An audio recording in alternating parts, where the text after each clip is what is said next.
Mesdames et messieurs. Une remise de diplôme avec 0 invité, a dit mon oncle, en me filmant dans la salle vide que j'avais payée. Maman m'a envoyé un texto, on est à la pendaison de crémaillère de ton frère.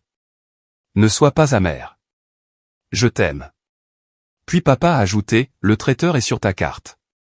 Juste 5600 $. J'ai oublié la mienne. Je n'ai rien répondu. J'ai juste envoyé un pouce en l'air. 1 heure plus tard, j'ai commandé une livraison à la nouvelle maison de mon frère. Ils ont souri jusqu'à ce qu'ils lisent la note. Puis les appels ont commencé. Je m'appelle Jamie. J'ai 27 ans, la première de ma famille à finir l'université et l'aînée qui a appris très tôt à jongler avec les factures, les petits boulots et le rôle de service d'assistance non officiel pour les téléphones de tout le monde. Je suis celle qui reste tard, qui vérifie 2 fois les horaires de vol, qui réserve la salle parce que, vous savez, elle sait comment faire ces choses-là. Je ne bois pas beaucoup. Je garde les reçus et j'ai des piles de rechange dans mon sac à dos comme si c'était une religion. Je suis aussi l'enfant qu'ils oublient d'applaudir. Ce matin-là, j'ai boutonné ma toge avec des mains qui ne cessaient de trembler. J'avais loué la petite salle du campus pour 1 heure après la cérémonie. Rien d'extravagant, juste une pièce propre avec des chaises pliantes, une enceinte Bluetooth, des percolateurs à café et le grand gâteau rectangulaire que j'avais acheté avec mon dernier chèque d'heures supplémentaires. J'ai installé le trépied pour téléphone près de la scène et disposé des programmes avec mon nom correctement orthographié. C'était d'un optimisme stupide. Je me suis tenu sous les néons et j'ai pris une inspiration qui avait le goût de nettoyant au citron. L'agent d'entretien m'a fait un pouce en l'air et a dit « Félicitations, patronne ». J'ai souri comme si je le croyais. 5 minutes ont passé.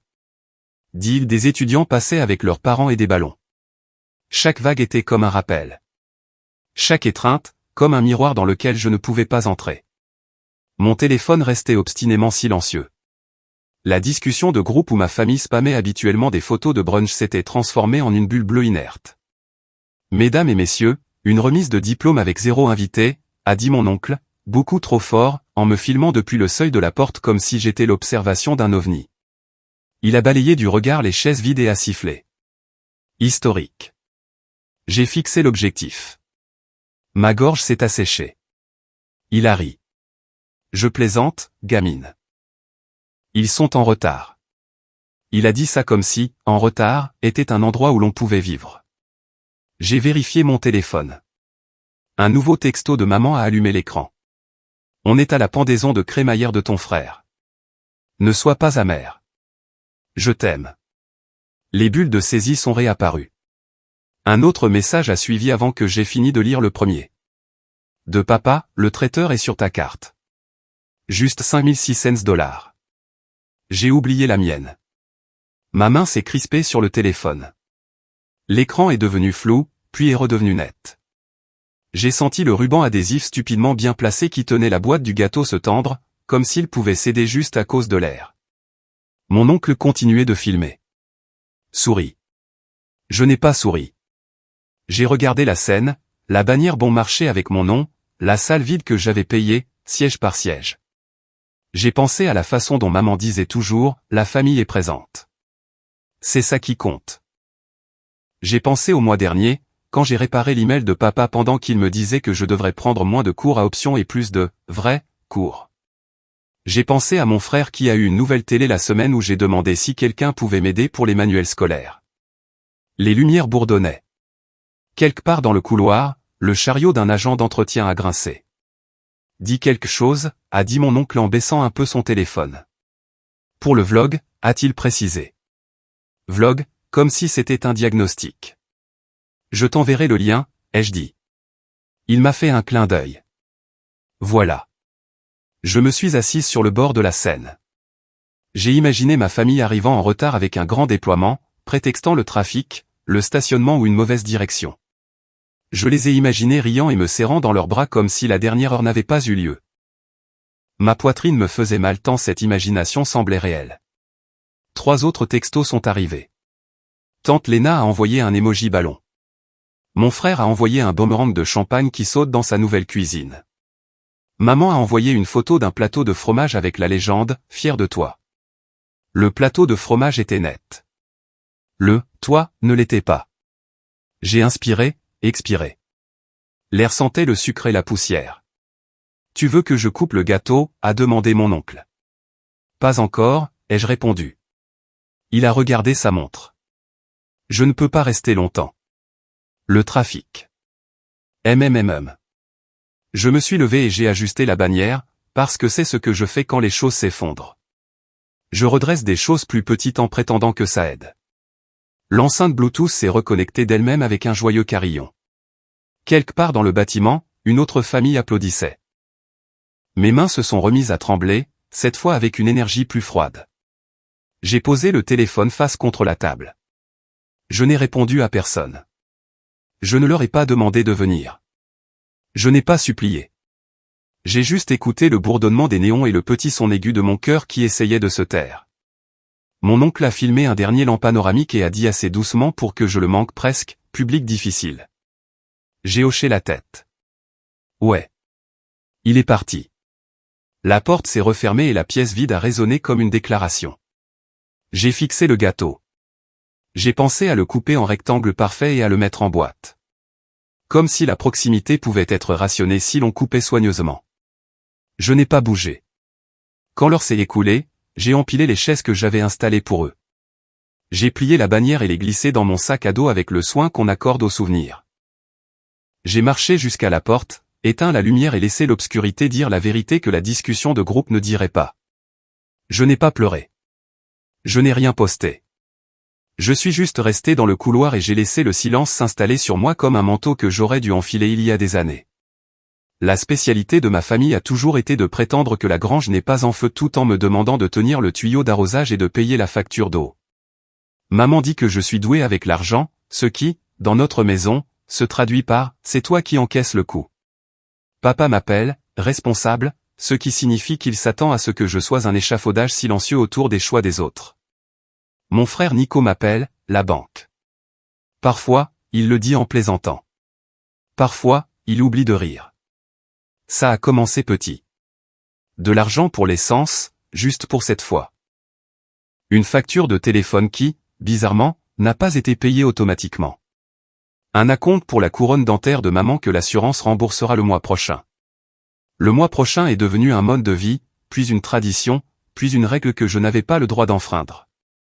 Quand j'ai eu mon premier job sur le campus, papa m'a demandé mon numéro de compte pour mettre en place des virements en cas d'urgence. Les urgences arrivaient toujours les week-ends et pendant les soldes. Nico a changé de téléphone 3 fois en un an parce que l'appareil photo ne captait pas bien la lumière.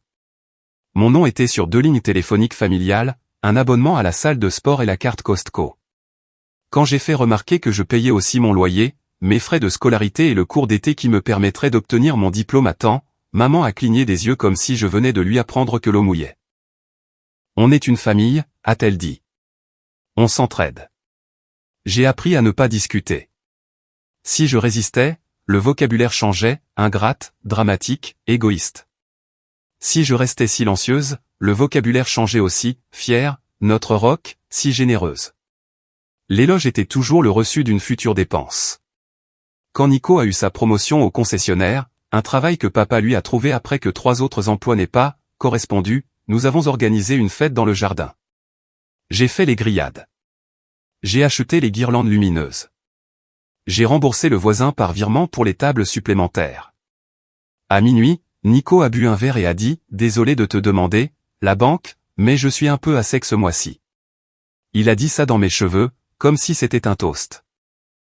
2 mois plus tard, quand j'ai eu besoin de $120 pour des frais de laboratoire, j'ai envoyé un texto au groupe « Quelqu'un peut me dépanner ? Je peux rembourser après avoir fait des heures sup ». Maman a répondu « Ne ramène pas tout à l'argent ». Papa a envoyé « Tu devrais mieux t'organiser ». Nico n'a pas répondu. Ce soir-là, il a posté une photo de nouvelles baskets avec la légende « Il le fallait ». Nous ne faisons pas dans les conversations. Nous faisons dans le bruit. Quand j'essaie de parler de limites, maman dit « Après tout ce que nous avons fait pour toi ». Elle veut parler de l'hiver où elle m'a conduite aux examens standardisés à 6 heures du matin. Les leçons de piano que je détestais. Le toit au-dessus de ma tête. Je suis reconnaissante pour tout cela, et je suis aussi fatiguée de payer des intérêts à perpétuité sur une dette sans fin. Je pensais que la remise des diplômes remettrait les compteurs à zéro. Je traverserai une Seine, un responsable me remettrait un morceau de papier et l'histoire changerait enfin. Nous sommes fiers que tu l'aies fait. Nous viendrons à toi cette fois.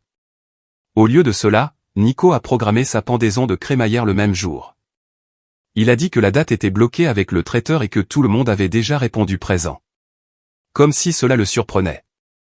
Comme si tout le monde, n'incluait pas les gens qui partagent mon nom de famille. Une semaine avant la cérémonie, j'ai rappelé au groupe, la remise des diplômes est samedi à 10h. Réception après, j'ai loué la salle. J'ai ajouté des confettis parce que je suis, malgré toutes les preuves, une idiote pleine d'espoir. Nico a répondu, oups. La crémaillère commence à midi.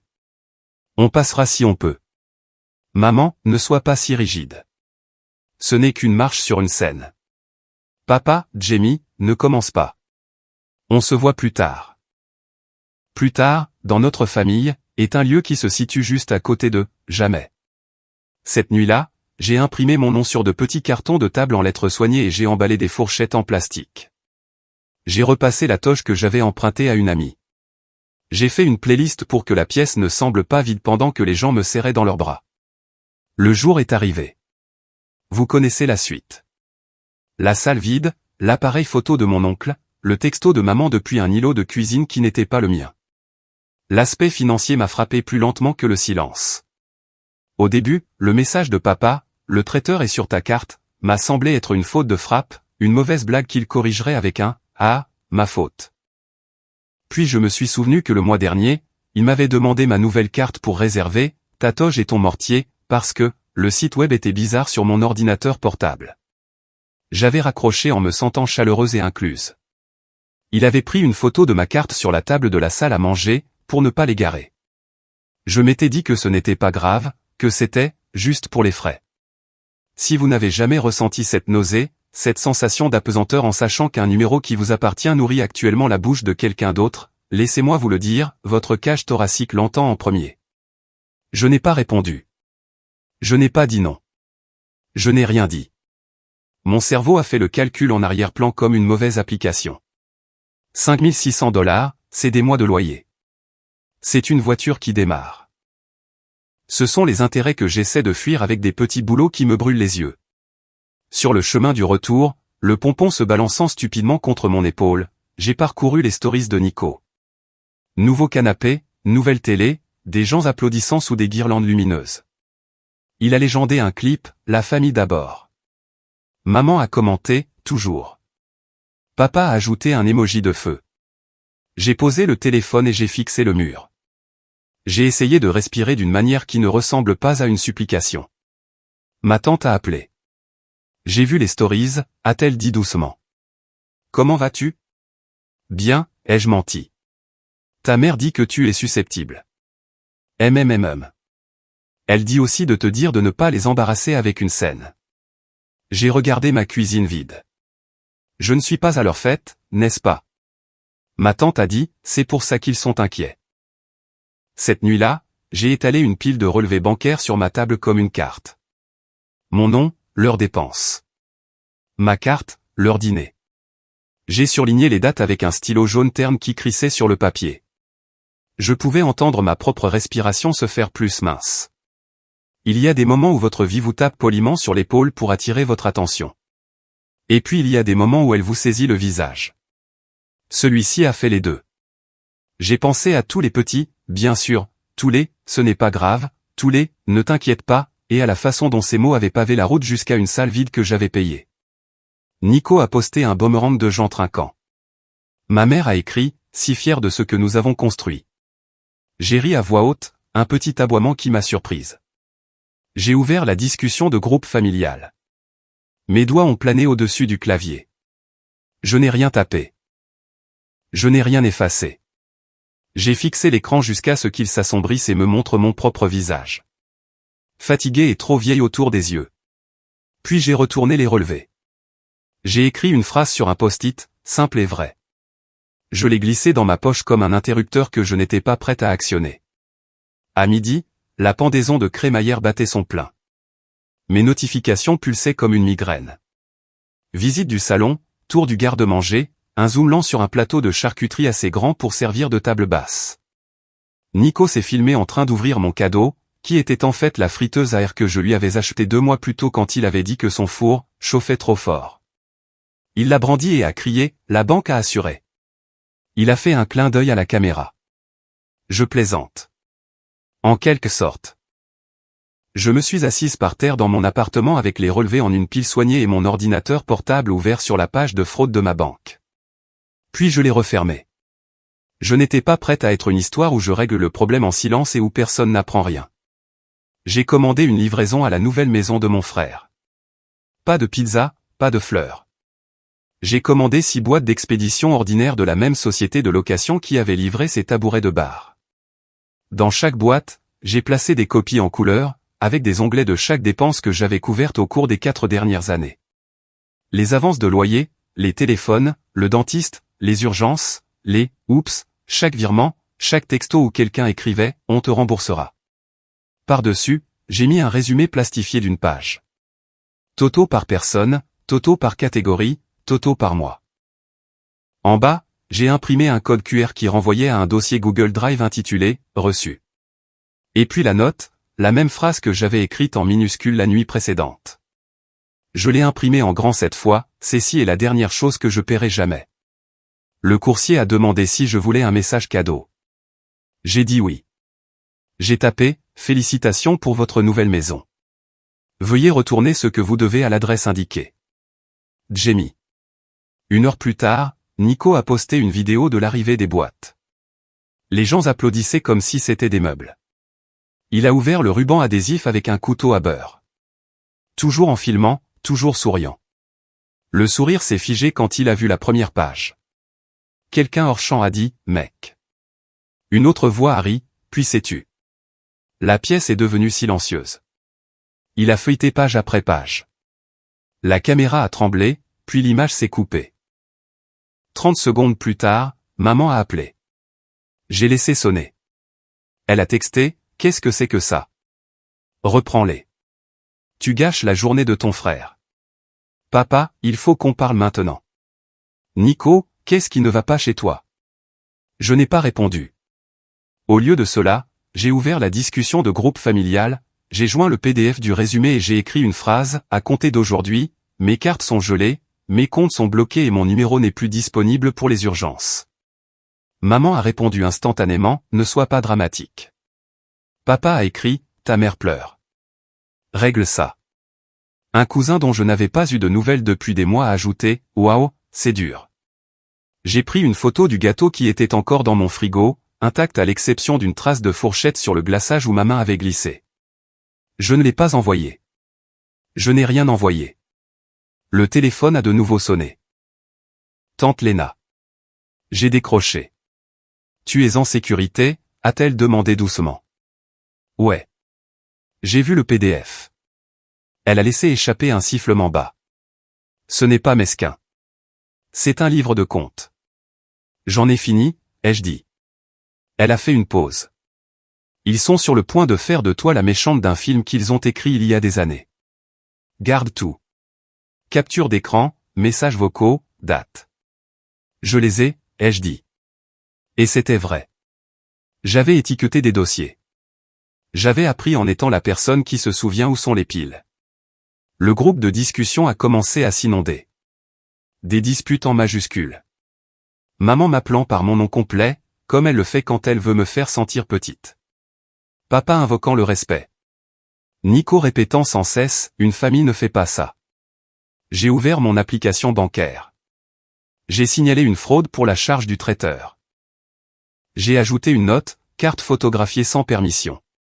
Le commerçant a confirmé que le nouveau numéro de carte a été utilisé pour une autorisation téléphonique par un tiers. J'ai changé mon code PIN. J'ai désactivé le paiement sans contact. J'ai demandé une nouvelle carte à une boîte postale que j'avais ouverte le mois dernier, parce qu'une partie effrayée de moi l'avait su. Finalement, j'ai écrit dans le chat « Récupérer les boîtes. Gardez les copies. Les originaux sont à moi. » Maman a répondu « Tu as toujours voulu nous embarrasser. Et le jour de ta remise de diplôme, en plus. » J'ai fixé cette phrase si longtemps qu'elle est devenue floue. Puis j'ai tapé « Vous n'étiez pas là. » Je l'ai envoyé. J'ai posé le téléphone face contre la table. J'ai écouté le calme. 5 minutes plus tard, mon père a appelé d'un numéro inconnu. J'ai répondu. Il n'a pas dit bonjour. As-tu bien réfléchi à ça, a-t-il demandé. Ou as-tu agi sous le coup de l'émotion comme ta mère? J'y ai réfléchi, ai-je dit. Des années de réflexion. Ton frère a des invités, a-t-il dit. Des gens importants. Tu l'as fait passer pour un idiot. C'est lui qui a fait ça en ouvrant une boîte étiquetée reçu. La respiration de papa s'est bloquée. Ce quasi-rire qu'il fait quand il cherche à prendre le dessus. Tu te crois meilleur que nous maintenant? Un diplôme ne changera pas ton sang. Non, ai-je dit. Je change ce pourquoi mon sang paiera. Il a raccroché. J'ai fixé le mur jusqu'à ce que la peinture ressemble à une carte. Puis mon téléphone s'est allumé avec un nouveau texto. Celui-ci d'un numéro que je n'avais pas enregistré. C'était une photo du résumé plastifié et de ma note. Quelqu'un avait souligné le total au marqueur rouge. Quelqu'un avait ajouté d'une écriture maladroite, elle est sérieuse. Oui, je l'étais.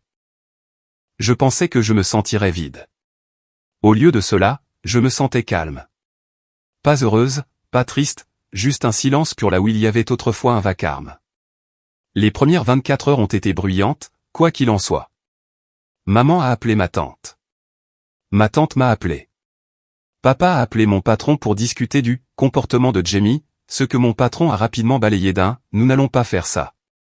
Nico a posté un carré noir avec la légende « certaines personnes ne donnent que pour recevoir ». Ses amis ont commenté avec des émojis de feu comme s'ils comprenaient. Puis sont venues les factures. Le traiteur a appelé papa parce que la carte avait été refusée. La société de location a appelé parce que mon nom était sur la facture des chaises. Il s'est avéré que papa avait mis mon email comme contact parce que, toi, tu réponds. J'ai transféré le contrat avec ma signature entourant les mots, client, Nico, surligné. J'ai mis leur service comptable en copie. Veuillez adresser toute correspondance future au client. J'ai écrit, cette adresse email sera fermée dans 48 heures. J'ai mis une réponse automatique qui disait, si ceci est une demande d'argent, la réponse est non. Maman m'a laissé un message vocal, pleurant si fort que ses mots trébuchaient. Comment as-tu pu faire ça à ton frère, a-t-elle demandé entre deux sanglots. Le jour de sa grande journée. J'ai écouté 2 fois, non pas pour me faire du mal, mais pour entendre le scénario qu'elle utilise, celui où je suis la méchante, pour qu'elle n'ait pas à regarder le trou où la compassion devrait se trouver. J'ai sauvegardé le message.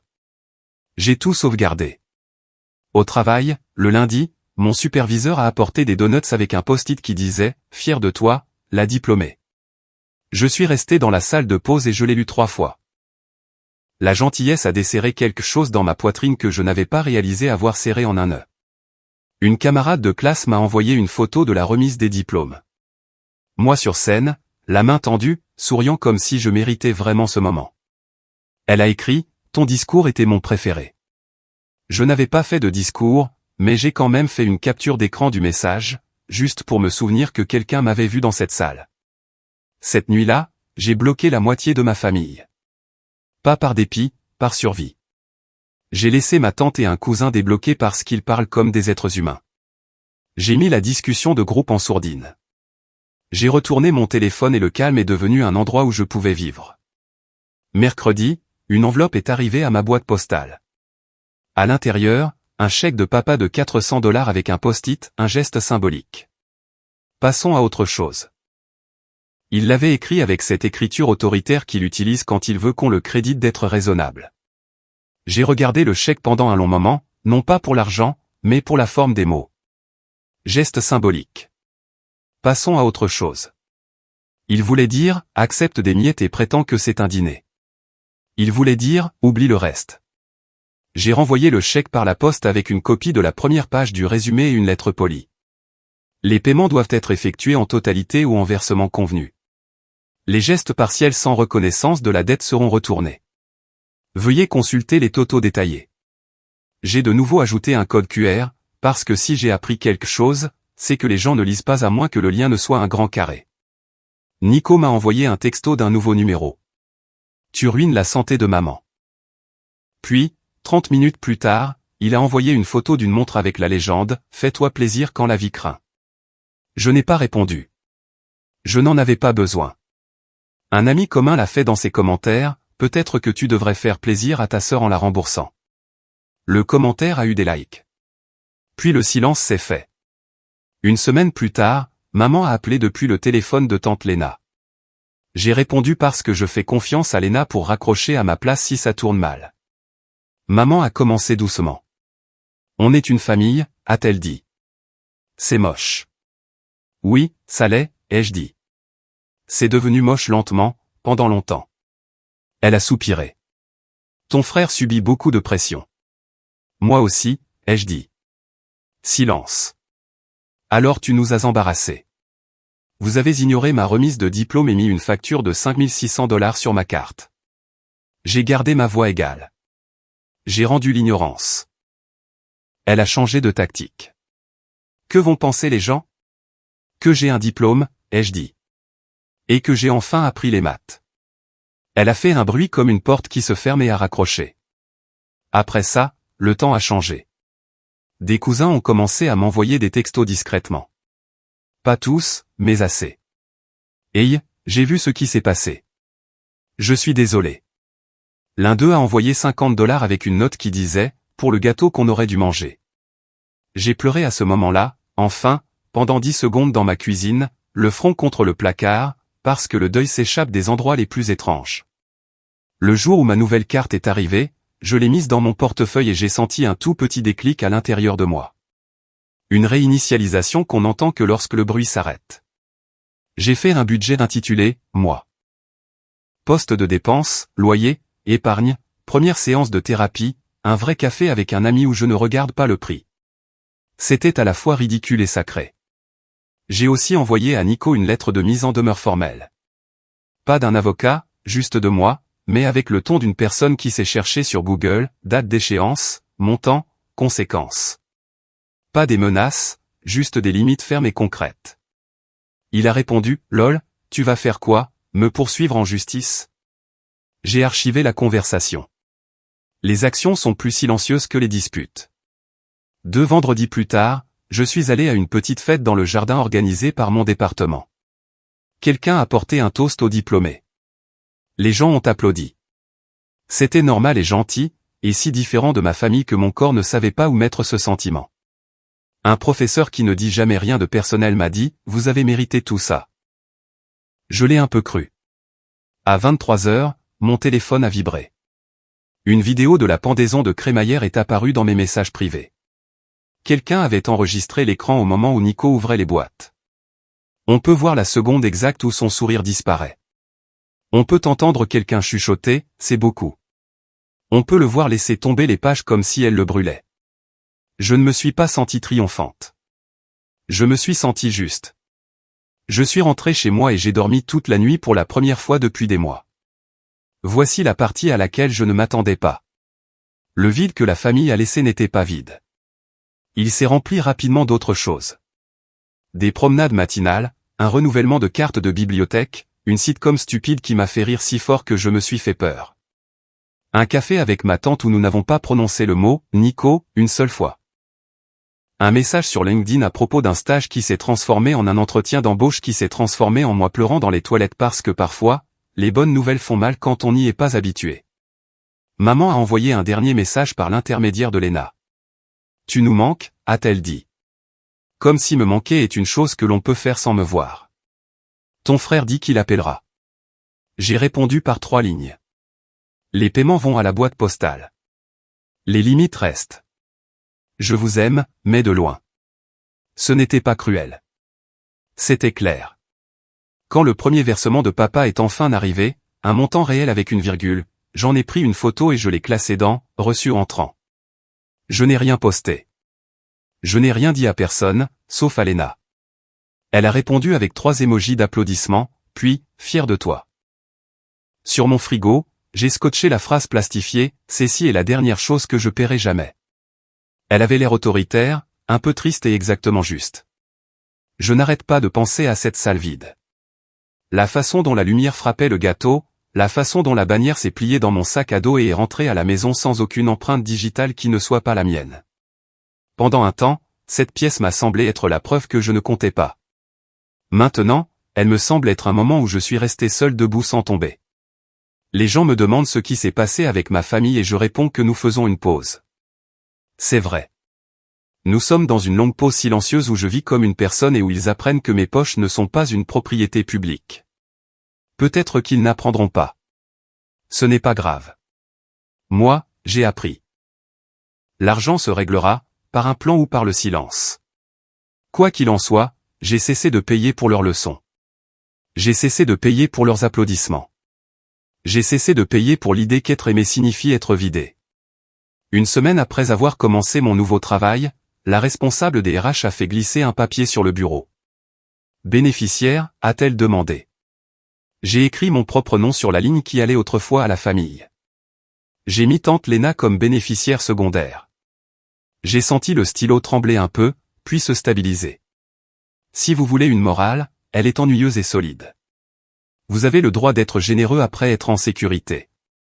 Vous avez le droit de dire non sans fournir une présentation PowerPoint. Vous avez le droit de garder votre diplôme et votre dignité dans le même dossier. Et quand quelqu'un dit, mesdames et messieurs, une remise de diplôme avec 0 invité, vous pouvez regarder la pièce vide et penser, en fait, la personne la plus importante était bien là. Et c'était moi.